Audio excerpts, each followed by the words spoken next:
أعوذ بالله السميع العليم من الشيطان الرجيم من حمزه ونفخه ونفسه. بسم الله الرحمن الرحيم. ربي يسر ولا تعسر وتمم بالخير. ربي زدني علما.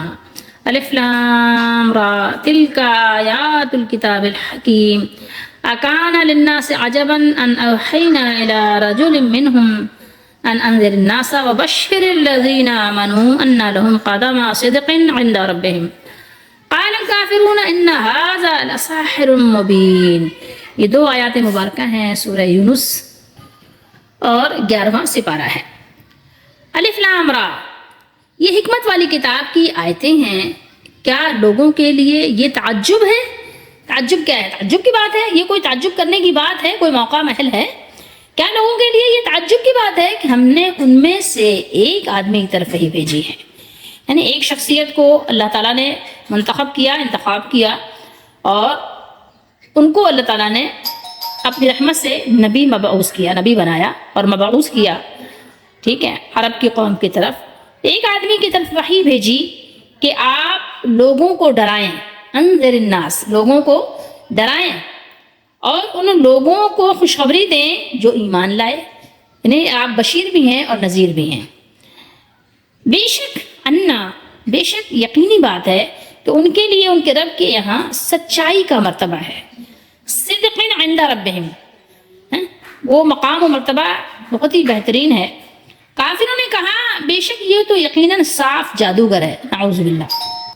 الف لام را، کہیں پر ہے الف لام میم را، کہیں ہے الف لام میم. مختلف یعنی صورتوں میں، بعض صورتوں کے آغاز میں یہ مذکورہ حروف مقطعات کے بارے میں آپ بحث دیکھ سکتے ہیں. یہ شروع میں اس کی بحث مذکور ہوتی ہے اور یہ حروف مقطعات ہیں. اس کی تشریح کے لیے آپ سورہ بقرہ کی پہلی آیت جس کو ہم الف لام میم سے شروع کرتے ہیں وہاں بھی آپ دیکھ سکتے ہیں. تلکا آیات الکتاب الحکیم. تلکا اس میں اشارہ ہے، تلکا، اور مشار الیہ الآیات اس میں مقدر ہے. مراد قرآن مجید کی تمام آیات ہیں جن میں ہماری یہ صورت بھی شامل ہے. یعنی یہ عظیم الشان آیات کتاب حکیم کی آیات ہیں. الحکیم کیا ہے؟ الحکیم یعنی کمال حکمت. حکمت ہی نہیں، حکمت یعنی اپنے کمال کو پہنچی ہوئی ہے. اور الحکیم کا ایک مطلب یہ ہے کہ یہ دانائی اور حکمت سے بھری ہوئی ہے. اس کی کوئی بات نہ خطا ہے، نہ عقل کے خلاف ہے اور نہ کمتر درجے کی ہے، بلکہ ہر بات ہی کمال عقل و دانش پر مبنی ہے. پورا قرآن حکمت سے بھرا ہوا ہے اور یہ بڑی دانائی کی کتاب کی آیات، یعنی ایسی کتاب ہے، یہ ایسا قرآن ہے، یعنی نہایت ہی محکم اور روشن کتاب قرآن مجید کی آیات ہیں. کوئی معمولی بات نہیں ہے. یہ کتاب قرآن مجید انتہائی محکم اور مضبوط ہے.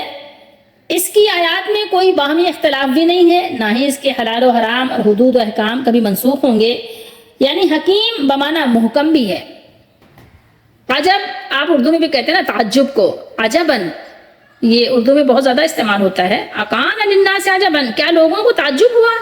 اس مقام پر اللہ تعالیٰ نے ان کفار کی تردید فرمائی ہے جنہوں نے اس بات پر تعجب کا اظہار کیا تھا کہ انسانوں میں سے رسول بھیجے گئے ہیں.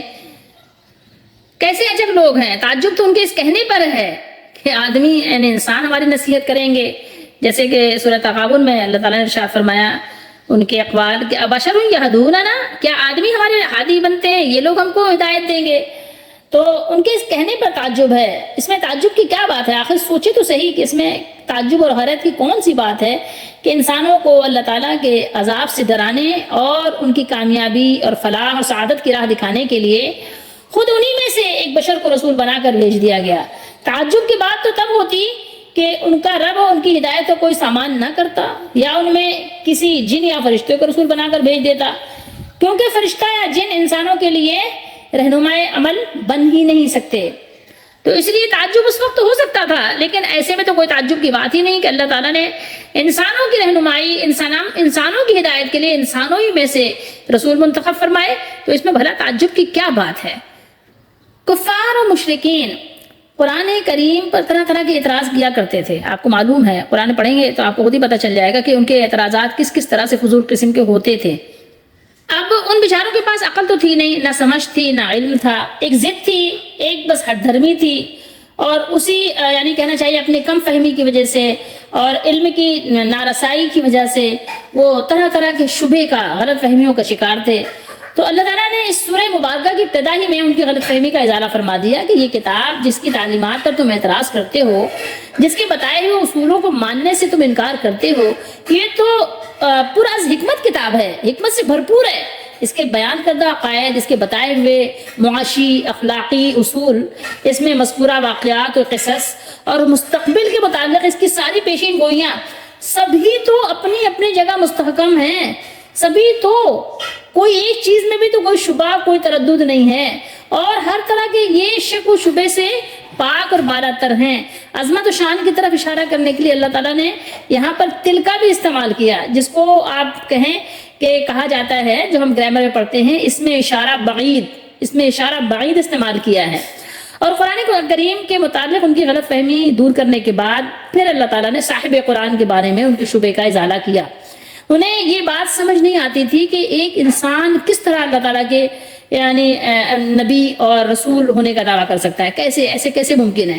ان کو یہ بات سمجھ ہی نہیں آ سکتی تھی، سمجھ ہی نہیں آ رہی تھی، کیونکہ وہ سمجھنا نہیں چاہ رہے تھے، اس لیے نہیں آ رہی تھی کہ ایک انسان پر کیسے وحی آتی ہے، وحی کس طرح آتی ہے، ایک انسان ہمارا رہنما کیسے بن گیا، ہماری رہبری کیسے کرے گا، ایک انسان یعنی انسانیت کے اس اعلیٰ درجے کا، اس مرتبے کا، اس سرفرازی کا کیسے مستحق ہو گیا، جو اپنے جیسے انسانوں کو سمجھائے، نصیحت کرے، اس کے اندر اتنی صلاحیتیں ودیت کر دی گئیں۔ سوچئے تو وہ سوچتے تھے، ان کو معلوم ہی نہیں تھا کہ اللہ تعالیٰ کی یہ شان ہے، یہ اللہ کی سنت ہے کہ اللہ تعالیٰ نے انہی میں سے نبی کو مبعوث کیا۔ لیکن وہ بیچارے ظاہر اپنی کم عقلی کہیں، جہالت کہیں، جو بھی کہیں، وہ اس بات کو سمجھ نہیں پا رہے تھے اور سمجھنا نہیں چاہ رہے تھے۔ اور کافروں کا دوسرا اعتراض ایک اور بھی تھا۔ دوسرا اعتراض ان کا یہ تھا کہ آپ اعتراض کہیں یا دوسری بات کہیں کہ جس نے ان کو ایک تصویر حیرت بنا دیا تھا، اور وہ یہ کہ نبوت کے اس بار گراں کو اٹھانے کے لیے یہ رسول اللہ صلی اللہ تعالیٰ علیہ وآلہ وسلم کی جو ذات گرامی ہے، جو حضرت عبد المطلب کے پوتے ہیں، یتیم ہیں، ان کو منتخب کیا گیا۔ آخر کیوں؟ ان کو اس بات کی یعنی ایک کہنا چاہیے تجسس تھا۔ اگر کسی انسان کو اللہ تعالیٰ نے نبی بنانا ہی تھا، اگر کسی انسان کو ہی منتخب کرنا تھا، تو وہ ایسا تو ہوتا جس کی دھاک تمام قوم کے دلوں پر بیٹھی ہوتی، تمام عرب کے لوگ اس سے یعنی متاثر ہوتے، اس کے منہ سے جو بات نکلتی اس کے سامنے ہر ایک کو مطلب سر جھکا لینا ہوتا، چاہے طعن ہو یا کرہن، یعنی خوشی سے یا ناخوشی سے سر تسلیم خم کر دینا ہوتا۔ تو وہ یہ اس طرح کی باتیں مختلف انداز سے مختلف وقتوں میں کہا کرتے تھے، اور آپس میں بھی ان کی اس طرح کی باتیں ہوا کرتی تھیں، اس طرح سے مذاکرات وہ کرتے تھے۔ قرآن نے بیان کیا، مختلف جگہوں پہ آپ پڑھیں گے، ایک جگہ اللہ نے ارشاد فرمایا لولا نزل هذا القرآن على رجل من القريتين عظيم، یہ قرآن مکہ اور طائف کے کسی رئیس اعظم پر کیوں نہ اتارا گیا۔ ان کے انہیں شبہات کا یہاں جواب دیا جا رہا ہے کہ اگر ان میں سے کسی انسان کو نبوت اور نزول وحی کے لیے منتخب کیا گیا ہے تو اس میں حیرت و تعجب کی کیا بات ہے، بلکہ یہ تو عین حکمت ہے، کیونکہ جیسے آپ کسی چیز سے فائدہ اٹھاتے ہیں نا، افادہ اور استفادہ کے لیے جانبین، ان دونوں جانب سے باہمی مناسبت کا پایا جانا ضروری نہیں، ازحد ضروری ہے۔ ایک انسان سے ہی فائدہ حاصل کر سکتا ہے، انسان کبھی بھی جن اور ملک یعنی فرشتے سے فائدہ نہیں اٹھا سکتا۔ دوسری جگہ ارشاد فرمایا کہ اگر یہاں بسنے والے فرشتے ہوتے تو ان کی طرف رسول بھی کسی فرشتے کو اللہ تعالیٰ بنا کر بھیجتے۔ جب یہاں بسنے والے انسان ہیں تو ان کی رہنمائی، ان کی ہدایت کے لیے اللہ تعالیٰ نے کسی انسان کو ہی مقرر کرنا تھا، اور وہی اللہ تعالیٰ نے کیا جو اللہ کی سنت ہے۔ باقی رہا تمہارا یہ خیال کہ صاحب رسالت کے پاس مال و دولت کیوں نہیں ہے، جاہ و منصب کیوں نہیں ہے، اس کا ہونا ضروری ہے، تو یہ بھی تمہاری بات بالکل درست نہیں ہے، قابل قبول بھی نہیں ہے۔ وہ رب قدیر، رب قدوس کے یہاں ان چیزوں کی کوئی قدر و قیمت نہیں ہے جو تمہارے یہاں ہے، کہ بہت یعنی جو تم جس کو مال و دولت کو اہمیت دیتے ہو، اللہ کے دربار میں اس کی کوئی اہمیت نہیں ہے۔ اللہ کے دربار میں اہمیت کس چیز کی ہے؟ بلند اخلاق، پاکیزہ کردار اور اخلاص و ایثار کو شرف پذیرائی اللہ تعالیٰ عطا فرماتے ہیں، اور یہ تمام صفات ذات پاک مصطفیٰ محمد رسول اللہ صلی اللہ تعالیٰ علیہ وآلہ وسلم میں بدرجہ اولا بدرجہ اتم پائی جاتی ہیں۔ اس لیے نبی کریم صلی اللہ علیہ وسلم کی نبوت پر تمہارا اظہار تعجب بالکل بے معنی اور بے وقت ہے۔ انا لہم قدم صدق عند ربہم، اب اس کو دیکھیے، قدمہ کا معنی تو ظاہر ہے دوسروں سے آگے وہی نکلتا ہے جس کا قدم دوڑ میں سب سے آگے نکل جائے، اس لیے قدمہ کا معنی پیش قدمی بھی کرتے ہیں، درجے اور مرتبے کی بلندی بھی آگے نکلنے ہی سے حاصل ہوتی ہے۔ صدقن سچ مبالغے کے لیے مصدر بمانا اسم فاعل ہے، یعنی اتنا سچا کہ سراپا سچ ہے، جیسے زید عدل ای زید عادل، گویا زید سراپا عدل ہے۔ صدق قول میں بھی ہوتا ہے اور فعل میں بھی، اور اردو میں بھی آپ قدم کو قدم ہی کہتے ہیں نا، کیونکہ قدم آگے ہی بڑھتا ہے، قدم پیچھے تو نہیں آتا نا، الٹے الٹے تو نہیں چلتے نا، سیدھے سیدھے جب چلتے ہیں تو کیا کرتے ہیں، یوں چلتے ہیں نا، قدم ایک قدم آگے آگے آگے ایسے ہی۔ تو قدمہ یہاں کیا ہے، موصوف، اپنی صفت صدقن کی طرف مضاف ہے، جیسا کہ عربی بولتے ہیں نا تو کہتے ہیں مسجد الجامع، معنی یہ ہوا کہ ایمان والوں کے لیے اللہ تعالیٰ کے یہاں حقیقی پیش قدمی اور سچا مرتبہ ہے، سچائی کا مرتبہ ہے، صحیح ہے، اس میں کوئی شک نہیں ہے۔ کفار اللہ تعالیٰ کی طرف آگے بڑھے ہی نہیں، انہوں نے اپنے قدم بڑھائے ہی نہیں، بلکہ شرک و کفر میں ایسے نابینا ہوئے کہ وہ شخص جس کی 40 سالہ زندگی کے صدق و امانت کہ وہ خود شاہد تھے، معلوم تھا وہ خود گواہ تھے، اور خود انہوں نے نام رکھا تھا صادق اور امین، اس پر ایمان لانے کے بجائے کیا ہوا، ضدی ہو گئے، ٹھیک ہے، دشمنی پہ اتر آئے اور جادوگر کہنے لگ گئے۔ تو ایسے لوگوں کو آپ غصے میں اندھا بھی کہہ سکتے ہیں نا، ہم تو نابینا کہتے ہیں، لیکن آپ کہہ دیں ایسے اندھوں کو اور بہروں کو رب تعالیٰ کے ہاں حقیقی پیش قدمی اور سچا مرتبہ کیسے حاصل ہو سکتا تھا، سو وہ آگے بڑھنے کے بجائے جہنم میں گرنے کے لیے پیچھے رہ گئے، تو سو ان کا آپ کو جادوگر قرار دینا بالکل ہی کہنا چاہیے فضول بیکار سی بات ہے۔ یعنی آپ یہ کہیے کہ وہ ایسی گاڑی پر ایسی سواری پہ سوار ہوئی جیسی کوئی چیز بھی صحیح نہیں ہے، وہ کیسے چلے گی، آگے کیسے بڑھے گی، اس کا انجن خراب ہے، بیٹری اس کی بالکل بیکار ہوئی ہے، چارج ہی نہیں ہے، پہیے اس کے بالکل یعنی ہوا نکلی ہوئی ہے پہیوں سے، سارے اس کے پنکچر سب ڈھیلے ہوئے ہیں، اور اس کی سب اسٹیئرنگ بھی خراب ہے، سارا کچھ اس کا شیشہ ٹوٹا ہوا ہے، بیکار سی یعنی ایسی سواری پہ سوار ہوئے ہیں جو آگے بڑھنے کو تیار نہیں ہے، اور وہ چلنے کے لائق ہی نہیں ہے۔ اس لیے اس کا جواب دینے کی ضرورت ہی نہیں سمجھی گئی کہ ان کو جواب دیا جائے، ان کو بتایا جائے تم اس لائق ہی نہیں ہو، تم کیا سمجھو گے، تم کو کیا سمجھایا جائے، چلو جاؤ، جو سمجھ رہے ہو سمجھتے رہو، تمہارے سمجھنے سے کیا ہوتا ہے، اللہ تعالیٰ گواہ کافی ہے کہ نبی کریم صلی اللہ تعالیٰ علیہ وآلہ وسلم اللہ کے سچے رسول ہیں، اور آپ کی لائی ہوئی ہر بات سچ ہے، اور اس کی پیروی کرنے والوں کو سچا مقام اور مرتبہ حاصل ہے۔ یہاں ایک بات اور بھی ہے کہ جب انہوں نے رسول اللہ صلی اللہ علیہ وسلم کو جادوگر کہا تو اس سے آپ کو اندازہ ہوتا ہے کہ ان کے دماغ میں یہ بات تھی کہ آپ صلی اللہ تعالیٰ علیہ وآلہ وسلم کوئی عام انسان نہیں ہیں، آپ کی باتوں میں کچھ ایسا یعنی کہنا چاہیے نا کہ مطلب اثر ہے، جو کچھ نہ کچھ اثر رکھتا ہے، دوسرے کے دماغوں کو بھی کچھ نہ کچھ اثر دیتا ہے، مگر ان کی بدبختی تھی کہ بس وہ یہی دیکھتے رہے اور بس الٹی سیدھی باتیں ہی کہتے رہے، اور بس کیا کہہ سکتے ہیں کہ خرافات میں ہی لگے رہے اور اسی میں گزر بسر کر کے زندگی سے گزر گئے اپنے، ورنہ کہاں جادوگر اور کہاں رسول اللہ صلی اللہ علیہ وسلم کی پاکیزہ زندگی، تو کوئی ایک چیز بھی تو مشترک نہیں ہے جادوگروں سے، ایک چیز بھی ادنا سی ادنا، معمولی سے معمولی، کمتر سے کمتر کوئی چیز ایسی نہیں ہے کہ جو رسول اللہ صلی اللہ علیہ وسلم کی جادوگروں سے مشترک ہو۔